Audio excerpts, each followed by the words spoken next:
I'm going to introduce myself for starters. So hi, my name's David Sutherland. I work for Buckinghamshire Council.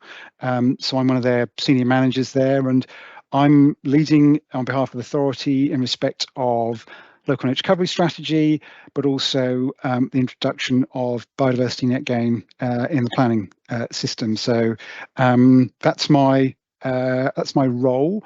I'm kind of delighted to welcome you to this introductory webinar in terms of how you can get involved as we start on the production of the local nature recovery strategy for Buckinghamshire and Milton Keynes. Just to say from a personal note, I was kind of part of one of the pilots, as was kind of Nicola, who was on the call. And I think what's reinforced to me is this is an absolutely fantastic opportunity and really important process in terms of how we can help restore and recover nature together in Buckinghamshire. So for me, it's kind of reinforced the importance of this, and I hope as we kind of go through this, you can see the potential power of the kind of the document and how you can be involved and how it's going to be of use to you.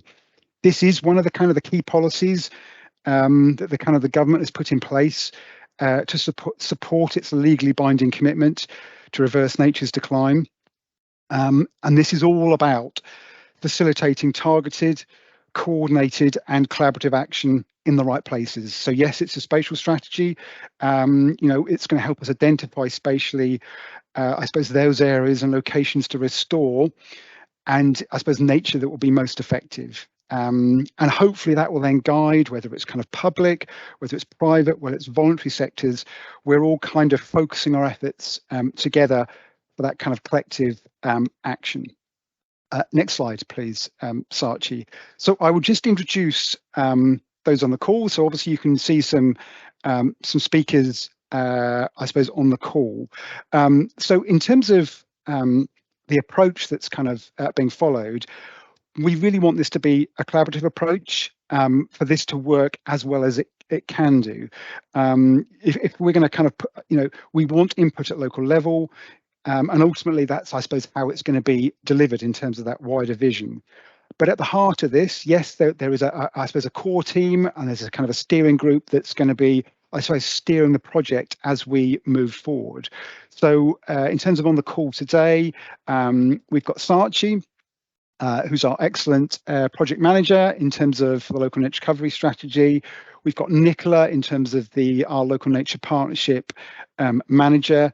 We've got Sarah from Natural England, who's one of our senior advisors from Natural England, advising us on the process. Other sessions, we will have Phil from Milton Keynes City Council on there as well. And then obviously within the steering group itself, we've got other key organisations who are, I suppose, going to steer the project through. But the important thing to say is all those on the call, you all have a role to play in what we are hoping to deliver. And in terms of hopefully today, you'll understand how you can be a part of that. So just moving on to housekeeping before I kind of hand over the reins to those more capable than myself. Just to note that obviously the session is being recorded. That's so we can send it out to participants who've not been able to kind of make it along. Just to note that anything you put in the chat and the Q&A isn't going to be recorded, so you've got no need to worry about that. And a recorded copy will be sent out in terms of those who registered for the session, along with an FAQ sheet that we've kind of pulled together. I think all cameras and mics have been disengaged anyway, but just to reassure you, if it hasn't, if you could keep them off, that would be great. If you've got questions, if I can urge you to use the Q&A function. So if you look along the top bar, you can see a Q&A function. So rather than using the chat, if you can use the Q&A function to put your questions in as we're kind of going along. And I think just to understand in terms of the level of popularity, that's probably the wrong word, but in terms of how how people want questions answered. If you could also use the like function, if there's a particular question you want answered and somebody's put in the Q&A, just use a like function and we will prioritize that in terms of our responses. If we run out of time at the end, we'll do a summary of the FAQs at the end. There will be some interactive polls as we go along, just to kind of get you involved. We'll put the links in the chat, but if you like using your smartphone, there'll also be a QR code which you can wave about in front of your screen and participate that way. And I think at the end, we will then highlight the various ways that we hope that you can engage with the process as we move forward. Next slide, please, Sachi. So just in terms of the agenda, what we're going to cover today, just so you're aware of what we're going to cover. We will cover what the LNRS is, what is a local niche recovery strategy, why does it matter? We'll cover a bit about the, why are we trying to recover nature? Hopefully all those on the call are completely brought up to that, but we'll just do a little bit on that. We'll do a section in terms of how the local niche recovery strategies could support you, and I suppose almost what do you want from the local niche recovery strategy in terms of how you use it. And then I suppose lastly in terms of how you can get involved, and then we'll follow up with the Q&A session. Just before I kind of move on and hand over, Jane, I can see your comment that you're not getting the slides. I'm hoping that that's one comment and that's not everybody, but I'll assume it's just you and hopefully that resolves itself. But yeah, okay, it's okay now, good. Glad you can see it, so thank you. So next slide, please. So what we're going to do now, we're going to have a quick, before we kind of hand over to the why does the local niche recovery strategy matter? Just a quick poll. So either use a QR code or Sachi has just put in the chat the link to the form. If you can go in, fill that. What we're trying to find out is how much do you, I suppose you know or understand about local niche recovery strategy now and why it's important. So this is a bit of a, I suppose, a thermometer of your knowledge of local niche recovery strategy and why it's important. So depending on method you use, please kind of go either to the form in the chat or use the QR code. If the technology is working, we might see the results, or if what might then happen if, or if not, Sachi then might just put some of the key messages that are coming up in the chat. But I'll just give you a couple more minutes in terms of just kind of filling those out if you'd be so good. And I think this is just going to help us gauge in terms of, as we go through the process, how that level of understanding is changing in terms of local niche recovery strategies. So hopefully that's given you sufficient time in terms of filling the poll out.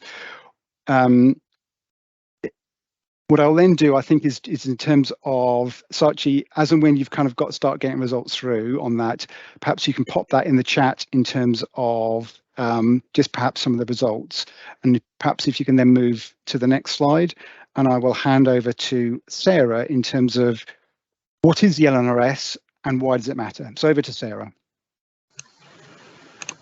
Great, thank you, David. Yes, as mentioned at the start, I'm Sarah. I work at Natural England and I'm here to help support Buckinghamshire and Milton Keynes through this process. So next slide, please, Sachi. So the LNRSs are new strategies for nature, and they are legally required by the Environment Act, and every part of England will have an LNRS.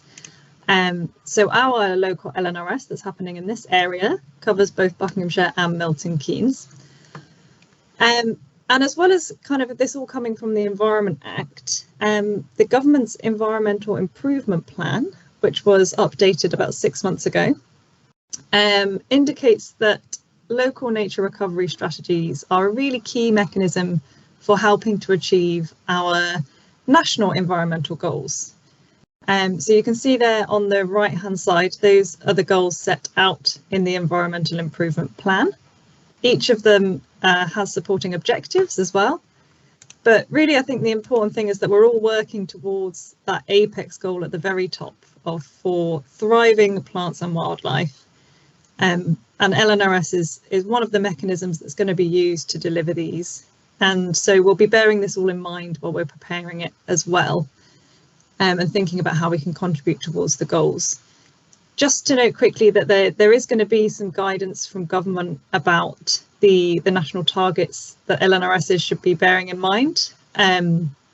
So we don't have sight of those yet, but this is obviously very much a good start. Moving on.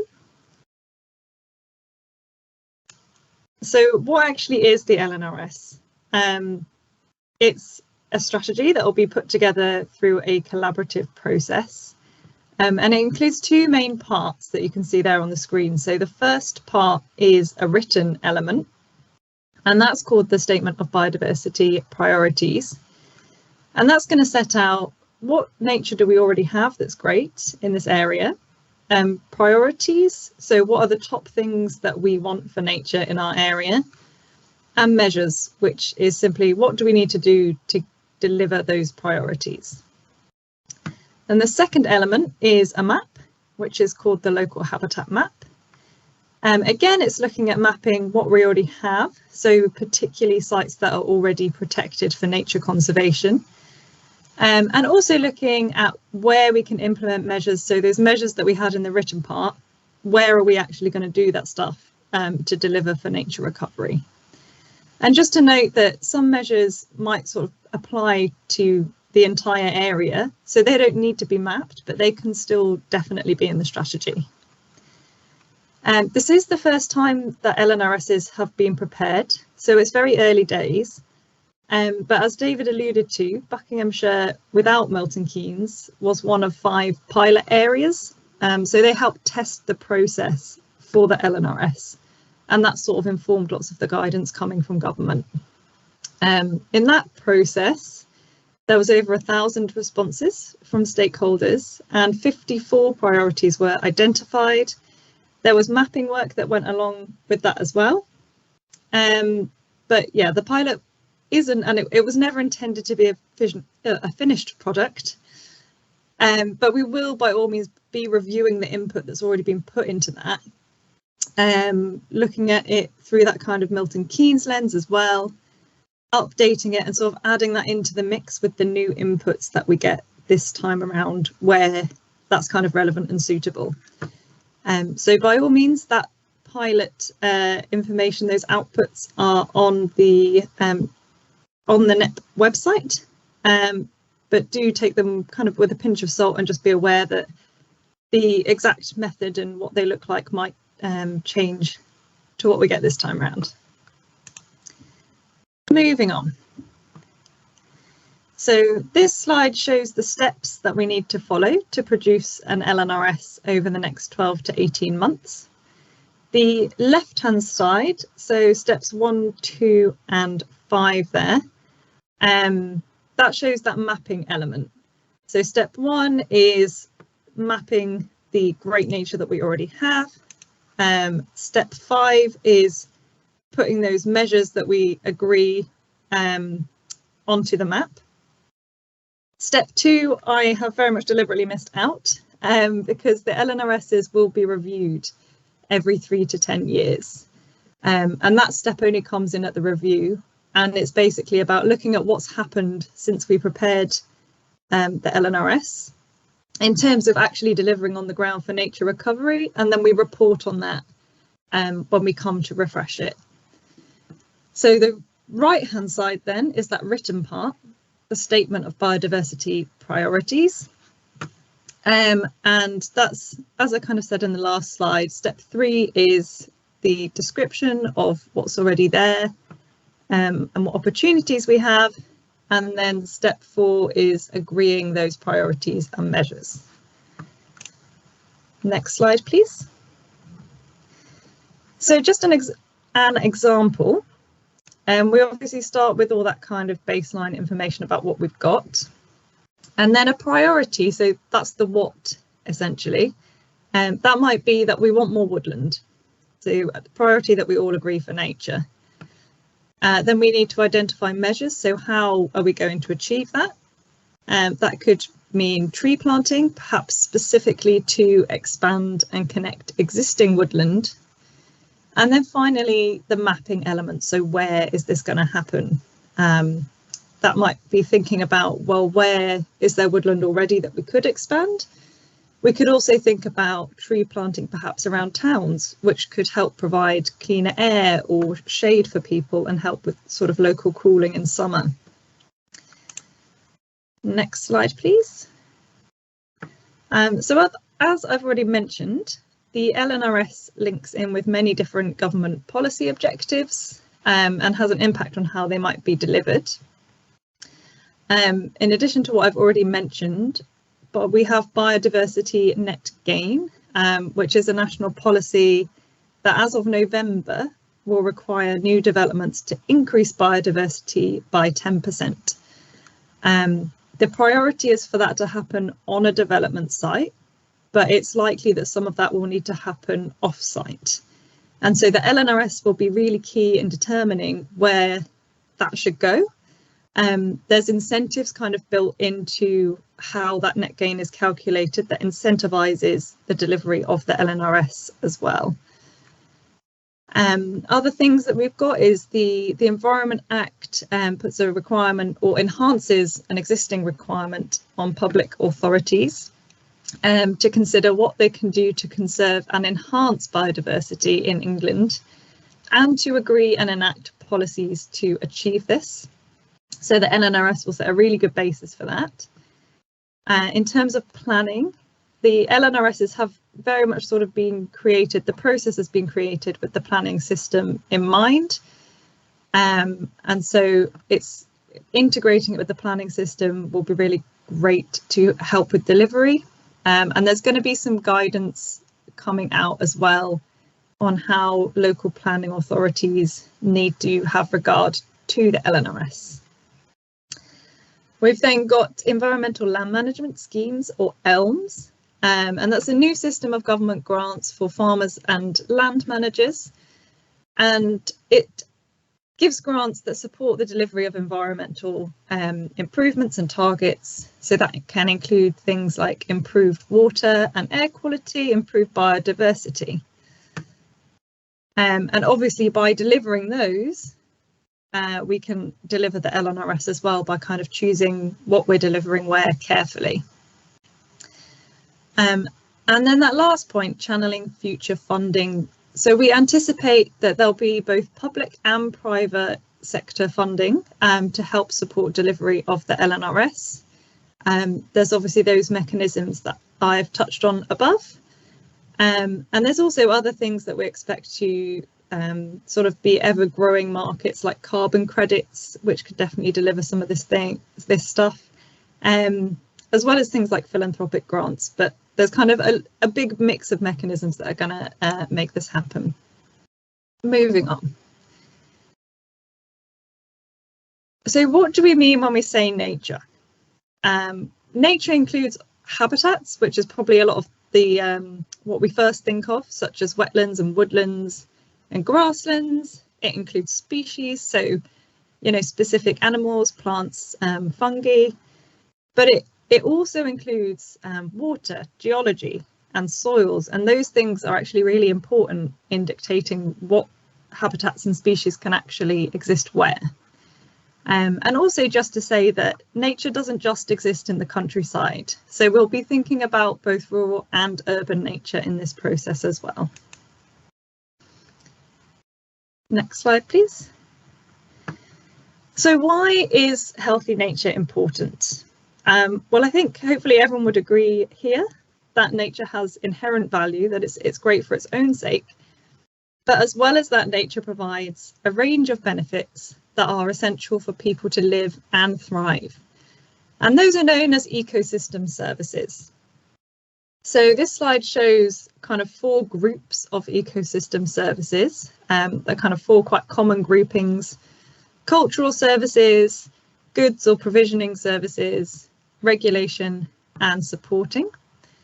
And what it basically means is that nature gives us things like pleasant areas to live and work, nice green spaces to socialise and exercise, giving us the the sort of things we need, like food and water and medicine, raw materials, giving us clean air and water.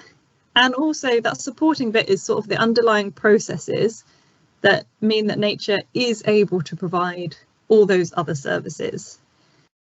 So I'm aware we've got quite a mix of people on the call today. So it might be helpful for you to have a little bit of think about which of these are kind of most key to what you do, particularly for sort of environmental based organisations, which I know a lot of you are from. Perhaps there is an element of that those cultural services, so nature for its kind of beauty and its value and its diversity. But, you know, maybe there's also elements of regulating and supporting services and possibly goods as well that influence your work. So I'm going to pass on to Nicola now to show you a little bit of how this translates into the nature that we have in Buckinghamshire and Milton Keynes. Thank you, Sarah. So Sarah's gone through the what is the local nature recovery strategy. I'm going to be talking a little bit about why we're putting one together. And for that reason, it's useful to understand a little bit about the context of the nature that we have in our area. Before I go into my section, I know there is somebody with their hand up who's had their hand up a long time. I don't know whether you want to put something in the chat if there's a problem, or if or something in the Q&A if you've got a question. But we do have a Q&A session at the end, and we'll be sharing slides and a recording of this too. So my section. First of all, to say we're really lucky living or working in Bucks and Milton Keynes. We've got a really varied topography, geology and history, which has given rise to a wide range of landscapes, habitats and wildlife, many of which are either nationally or internationally rare or important. So I've got the great job of taking you on a whistle-stop tour of some of our habitats and some of those features. It's not intended to be a comprehensive list, so apologies if I don't remember that, if I don't mention the green area that you're close to or the species that you really like. This is as a reminder as to what we've got on our doorstep, and also why those habitats matter. I'll also have a look at some of the threats that nature around us faces, of course, and then lead you on into what we can all do to help, which is where this local nature recovery strategy process and your involvement in it comes in. Okay, so first slide of mine is a quick comparison of the overall land use types within Bucks and Milton Keynes. This is looking at percentage of land cover. So they're quite broad categories, and this doesn't illustrate the kind of biodiversity value within each of these categories, but I thought it was really interesting to see some of the similarities and some of the differences in the sort of two zones that we're working on the LNRS for. So about 2/3 of land cover is made up by cultivated or amenity and improved grassland. So percentages vary slightly between the two, but about 2/3 of land cover there. Bucks has got slightly more sort of woodland, trees, scrub and hedgerows than Milton Keynes. Milton Keynes is slightly more built up. But overall, I think that sort of gives a bit of an overview of the areas that we're looking at, and obviously both areas have quite a variety of landscapes and habitats that we need to be thinking about. So the next few slides give you a flavour or a reminder of some of those habitats. But let's get on to the pretty pictures. So there we go, the first one, woodland. One of the key habitats across Bucks and Milton Keynes. There's patches of woodland across our area, particularly prevalent, I'd say, in sort of mid to south of Bucks and in the Chilterns. The LNRS area includes remnants of former royal hunting forests, such as like Burnwood and Whitterwood, so reflecting all the sort of history that we've got in the area.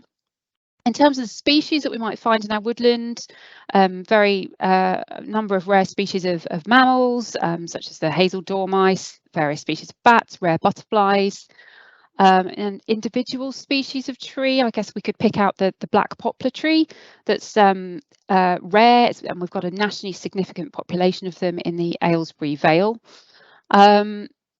And in terms of the ecosystem services that Sarah was talking about, so all these different benefits that we gain from nature, as well as providing habitat for wildlife. Obviously, woodland provides us with raw material for timber. It can capture and store carbon. It provides clean air, improves our air quality, provides shade, etc., etc. So woodland is one habitat we wanted to pick out. Next slide, please.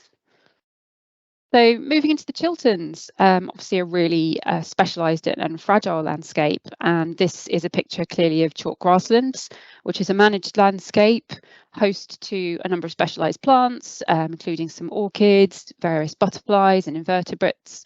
And the Chilterns is the only place that you'll find the county flower of Buckinghamshire, the Chilterns gentian.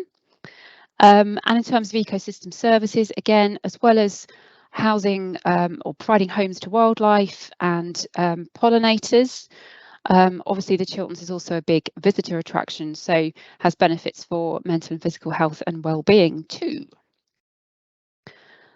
Okay, sticking with the Chilterns, but looking at a slightly different environment here, the habitat. Chalk streams, like the River Chess, which is the one in this picture. Internationally rare habitat again. In fact, most of the world's chalk streams are found in England, and many of those are in the Chilterns. The unique conditions of chalk streams support a huge variety of aquatic plants, such as watercress, animals like the watervole, and host important fish populations like brown trout and various aquatic invertebrates. Let's move to the next slide. So staying with the water environment, habitats such as rivers and the associated water and wetland habitats are found right across our area. They're key landscape features, and there's obviously we need to mention that the sort of big river systems such as the River Great Ouse, the Tame, the Ray, and in the southern part of Buckinghamshire, obviously along the boundary, the River Thames. But there is a huge network of other waterscapes, water bodies, tributaries, streams, ponds, etc., which all provide more localised habitats for wildlife, and some of the slow-flowing brooks in the Aylesbury Vale. Species, so both within the river, but also really important associated habitats with rivers, and we can think about some of the wading birds, perhaps the lapwing and curlew around the floodplain meadow grasslands of the River Ray, for example. Ecosystem services wise, and the benefits of rivers and water landscapes to us, as well as again supporting wildlife and being a source of water, wetlands can help manage flood risk and attract visitors once again. And my final pretty picture slide, urban nature. So as was said previously, you know, that the local nature recovery strategy is all about thinking about our nature across the patch, urban nature being a really important part of that. And I'm thinking of sort of parks, gardens, street trees, that sort of thing. They obviously work to provide wildlife habitats, but are really key for being nature on the doorstep of where people live and work. So that's a kind of whistle-stop tour of some of our key habitats. What I haven't done, I haven't mentioned all of them. I could have mentioned a whole host of others, such as various hedgerows, traditional orchards, arable field margins, and some of the rare arable weeds, our ancient box woodland that we've got in our area, and some particular areas such as Burnham Beaches and others that are really, really important parts of our nature. So let's move to the next slide. The key message from the slides I've just gone through is nature is all around us. We've got a huge variety, it's precious, and it provides us with benefits. But as this slide shows, it is under threat, as we all know. So globally, we're actually in the middle of a mass extinction event. And in the UK, we've lost 41% of our species in recent decades. A quarter of our UK mammals face extinction. And if we think about our own particular area in Bucks and Milton Keynes, all chalk streams need improvement, and we're losing plant species at a higher rate than other counties. There are a number of reasons why. Pressures that are operating at both international and national scales, clearly climate change being the big one that we hear about, so warmer, wet winters, hotter, drier summers, and that will have implications for sort of the climate suitability of some of the species that can survive in our area, and also the incidence of pests and diseases and non-native species pushing out some of our native species and threatening them. And we also face development pressures clearly across our area, which can lead to habitat loss, can lead to, with more people, more demand for resources and potentially an increase in waste and pollution. And we've also got to be really careful about how we manage the land, whether that's farmland, whether that's land around the waterways, and be really careful about what that means for nature. So fragmented habitats make them less resilient to change, for example. So not to be too depressing, obviously nature is under threat, and that is a really important part of why we're doing the local nature recovery strategy. But I do want to recognise there is a lot of work that many of the natural environment partnerships partners are working on at the moment to address some of those challenges. And the local nature recovery strategy will take into account the work that's being done and form a strategic plan so that we can all pull together and our future efforts work in a coordinated way for maximum impact. Okay, the next slide. So this is a bit more interactive. Part of the local nature recovery strategy guidelines that have been set by government as to how we need to put an LNRS together require us to have a shared view or understanding of what nature recovery means. So it'd be great if you could just scan the QR code and add to the definition that we've been coming up with in the steering group, which is shown in yellow. So I'll just fill with some words just for a minute or two while you have a little think about that and you go to the poll. But essentially, we're looking at what nature recovery means to you. We'll give you we'll go through the results later on. But the idea is to come up with a collective definition. So at the moment, in that yellow box, we can emphasise, working together. We're looking at repairing and creating resilient habitats and landscapes. We're looking at having more wildlife and wider benefits for everyone across our whole LNRS area. So that's the sort of definition that we've come up with, but we'd really love to hear from you about what else you think should go into that definition and what you think is important to add in. So please continue to fill in that poll as we go through. That would be great. And I will now pass over to Sachi. Thank you. Thanks, Nicola. Hi, everyone. I hope that you were able to get a good amount of context from what my colleagues mentioned so far. And thanks for joining today. I'm Sachi. I'm the Local Nature Recovery Project Manager for Bucks in Milton Keynes. I just want to quickly take a few minutes and repeat some of the responses that we're getting from you. So people have put in protecting existing habitats, working at a community level, cleanup and maintenance of water quality in rivers, protect and preserve biodiversity, resources, protect the resources we already have, such as heritage orchards. People are happy with the current definition as well. Okay. Rebuilding habitats, reuniting areas that have been divided to help species, caring for the land, increased resilience, cleanup and maintenance. Okay, well, thank you so much for your responses. Keep them going. What we will do is collate all of them together and see how we can infuse this kind of preliminary definition that we come up with some of the other priorities that you see for nature right now. So I'm just quickly going to talk about how you can get involved with the LNRS, but also why you should get involved with the LNRS. So yes, firstly, I'm sure a lot of you work on projects, programs that are in support of national or local environmental targets or policies. And the LNRS is one of those strategies that will be used to achieve these locally. Therefore, alignment with the LNRS may be important for your work. Secondly, preserving, restoring nature around you has a myriad of ecosystem services, as we talked about earlier, and generally making Bucks and Milton Keynes a great place to live and work is really in all of our interests. the LNRS will have a direct impact on how nature in the area is managed. So we really do hope that you will want to participate in having your say in this process. Third, the LNRS can provide evidence for funding for your work streams.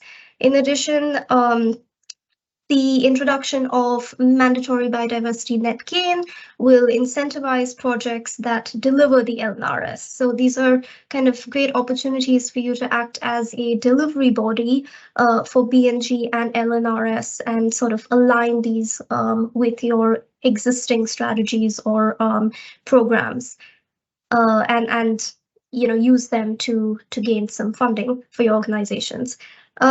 Ultimately, we want to ensure that we're working together with you to really co-create the priorities of the LNRS, because we want them to reflect your visions and ambitions and the work that you're doing, the amazing work that a lot of you are doing on the ground, and vice versa.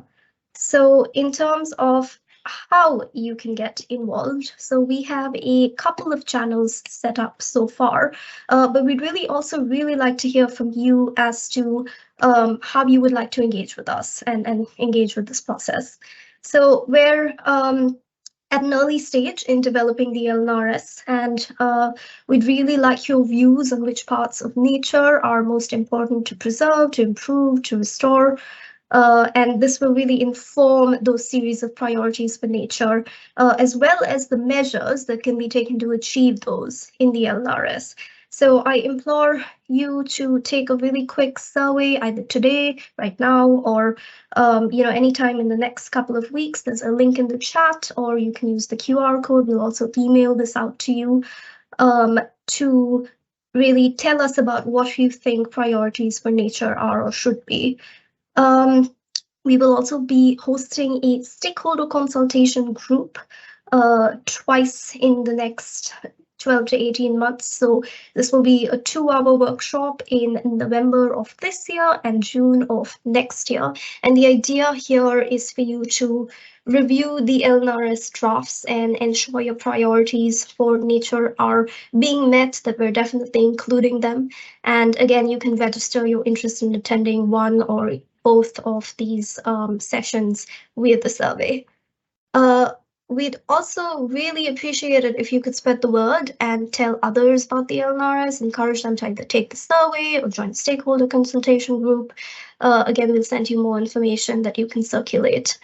We also really want to hear about other ways in which you would like to engage, but we have suggested a few other ways. These are sort of tentative based upon how people feel about that or how much interest there are for any of these items. So first is sort of letting us know if a list of funding opportunities to help develop priorities may be of interest. The second is if you would like to learn more about becoming a future delivery partner, please do record your interest with us and we'll reach out directly as and when we have more information about this. If you are currently monitoring or researching specific habitats or specific species, and you would like to provide a certain level of expertise towards the LNRS or just sort of work that you've already done, we would be interested in hearing from you and exploring the possibility of including some of your work in the LNRS or even within the LNRS monitoring and evaluation process. And again, please tell us how you would like to be engaged. We really want this process to work for you. The survey will ask you a few questions about engagement, one of which is also understanding how you would like to use the LNRS document. So how would functions or sort of the functionality or the format of both the spatial mapping component as well as the list of priorities, how those could really work for you, what sort of formats or functions would you like to see that in so that it supports your work and sort of supports your engagement in this process. Also, please note that if you are an organization that is managing a conservation site or doing some work across borders, we will likely reach out to you directly, or you are also welcome to do so. We might also reach out to you as a contingent of responsible authorities if that is the best course of action, because we do recognize that nature doesn't really respect our, our sort of political boundaries. And therefore, we are collaborating with our neighboring responsible authorities as well on some of these pieces. Finally, even if you are unable to engage with us beyond this point, we would be very happy if you could still take the survey, as it's sort of a quick one-time way for you to tell us about what you think is important for nature and sort of nature recovery and enhancement in Bucks and Milton Keynes. And we'll definitely be including these responses in how we sort of prioritize measures and sort of needs for nature recovery. So yeah, thank you very much. Again, QR code link in the chat. We're now going to go on to our Q&A round. So thank you for putting your questions in the chat, and I'm going to invite my fellow speakers to come back, and I'm going to field some questions that you posted to my colleagues to answer them. And if we're unable to get to all your questions, we will answer them, maybe not in the session, but in our follow-up email. So yeah, again, thanks very much. So we have a question about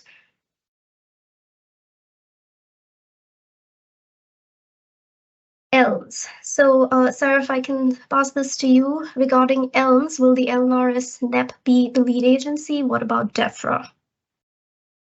Yeah, so ELMS will work in the same kind of way as the current agri-environment schemes. So it kind of lies with the Rural Payments Agency, with assistance from Natural England and DEFRA. So what the kind of way that links in with the LNRS is that will be a delivery mechanism. So it won't be down to the NEP or Bucks or Milton Keynes to dictate what people should do with that funding, but it will be a kind of a good steer for what is a good option on that piece of land that can contribute to this bigger picture. Thanks, Sarah. I hope that answered the question. We have another question that's asking, about 20 years ago, there were things called local biodiversity action plans. How will the LNRS differ? Nicola, if you would like to take that one. Yeah, I'll take that one, because the NEP, which is the Local Nature Partnership covering our area, has quite a recent biodiversity action plan that we put out a year or two ago. So it's a very pertinent and important question to ask. So the local nature recovery strategy process, first of all, will take into account what's in the BAP. We are required to look at the different strategies that are already available, that might have important things to say that we need to take into account for the local nature recovery strategy. But I guess the biggest difference perhaps is the process by which we are putting together the LNRS. There's a lot more emphasis on stakeholder engagement and stakeholder involvement in determining what the priorities are for nature recovery, and also thinking about wider environmental benefits as well than perhaps we would have done with the biodiversity action plan. So that the NEP's BAP currently was put together by a group of our experts across Bucks and Milton Keynes, and it will be looked at and taken into account in the LNRS, but it's a much broader process this time round. And the LNRS will also go through a public consultation process, which of course the BAP, certainly in our area, didn't.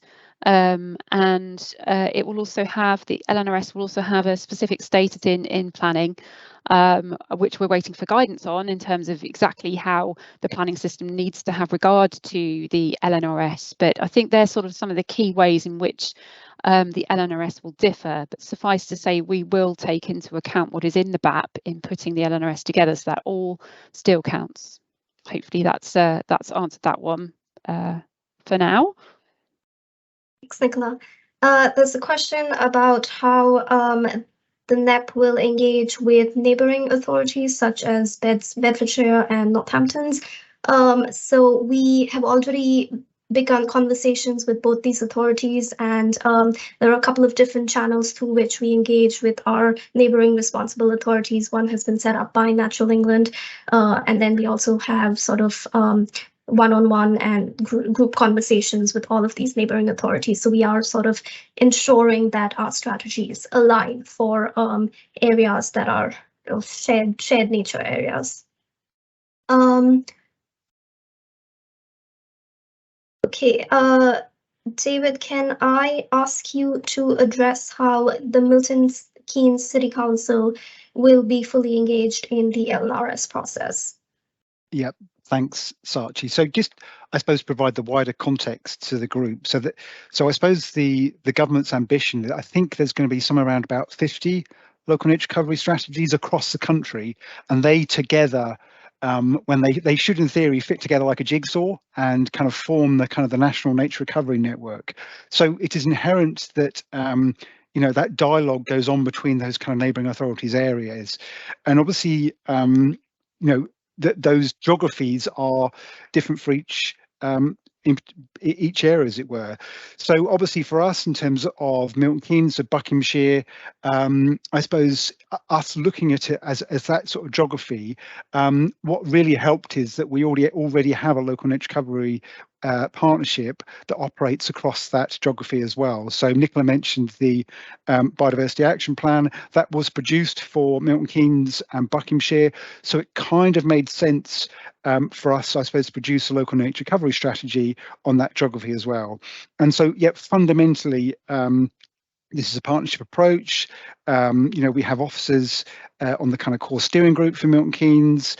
So it'll be a partnership approach as we move along, and as part of the process, they are what's called a supporting authority. So they have to be kind of engaged. We have to have engaged with them. And so I think that's just a commitment that, yes, that process is taking place, and hopefully officers from Milton Keynes will assure you that engagement is good, and we intend it to be so as we move forward. Thanks, David. Can I also ask you to address a question about how the pilot is going to be used, since there was already a huge effort put into developing the pilot outputs?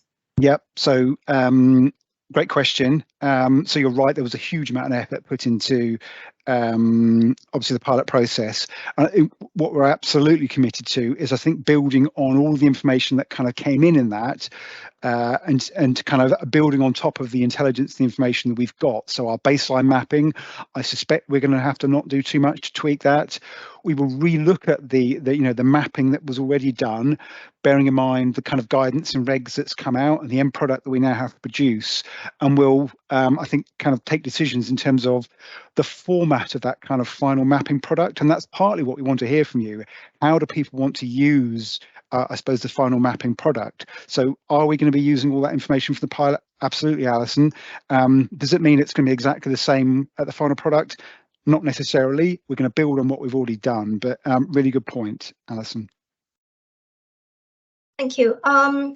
So there's a question about how the LNRS will inform council policies on cutting grass verges and amenity land. Since there's always been tension between tidiness and retaining nature corridors for pollinators. Sarah and David, if either of you would like to come in on that. So really good question. So it could be the LNRS has a wider aspiration in terms of how verges are managed across the county. One of the delivery partners obviously being the council. And I think what's important, that as well as a local nature recovery strategy, there's a section under the Environment Act that requires an enhanced duty on local authorities in terms of managing biodiversity. So we as an authority, separate to the local nature recovery strategy, are going to have to look at policies that we deliver as a council in terms of how we're enhancing biodiversity as an organisation. And I know a lot of work has already been done with the NEP in terms of trialling areas, in terms of better management of our verges. And I would like to think that process will continue as expand as we move forward. But you're right, it's linked, but we also have an enhanced duty to make sure that we do enhanced biodiversity in terms of all our operations as an organisation. Okay, thank you. There's a question about what the time structure is. There's a sense that we need to act as quickly as possible. Sarah, would you like to take that one? Yeah, I've popped an answer to that in the chat as well. But just to go over it here, DEFRA has indicated that the process is expected to take 12 to 18 months. So that's kind of based on the pilot, just the kind of practicalities of how long we expect it to take. But absolutely, you know, we know that we need to do stuff now. So that doesn't stop the great work that a lot of you and other organisations are already doing for nature recovery in the meantime until we have this strategy. Thanks. There's also a question about how the LNRS will help us restore those parts of the AONB currently devastated by HS2. So, good question.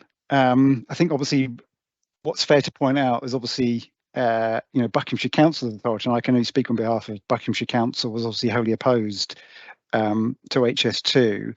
Obviously, you know, this is a point in time, and I think what, you know, hopefully what the LNRS will do will spatially identify areas where we want to create habitat and where we want to link habitat. And so I think, you know, it will look at, I suppose, the county holistically, spatially, in terms of the as is and where we want to get to be. So I suppose I'd just like to provide that assurance, and that then guides, I suppose, those future funding mechanisms in terms of how we do restore our landscape.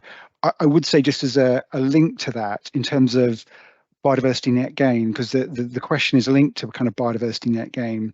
So national infrastructure projects will in future be captured by needing to make sure that they deliver 10% biodiversity net gain. You know, that was also incorporated as part of the Environment Act. That doesn't, obviously that's kind of come too late in respect of HS2, but in terms of future national infrastructure projects, that is now captured. But I would like to think that, you know, we're going to be identifying spatial areas within this document that will lead to that kind of coordinated restoration of habitat within the this spatial area. There's also a query about the influence of council social housing providers and developers, and how we need to move away from amenity towards species-rich habitats. So yes, we are engaging with developers, we're engaging with a range of stakeholders, including social housing providers as well as developers. There's actually a webinar next week that will, similar to this, will engage with that cohort. So yes, this is very much about, and again, linked to biodiversity net gain, very much about working with them to support species-rich habitats and not just sort of amenity spaces, green spaces. Yeah. Just trying to see if there are any other questions. Doesn't seem like it. If there are any other questions, we have a few more minutes if anybody would like to pop them into the Q&A section.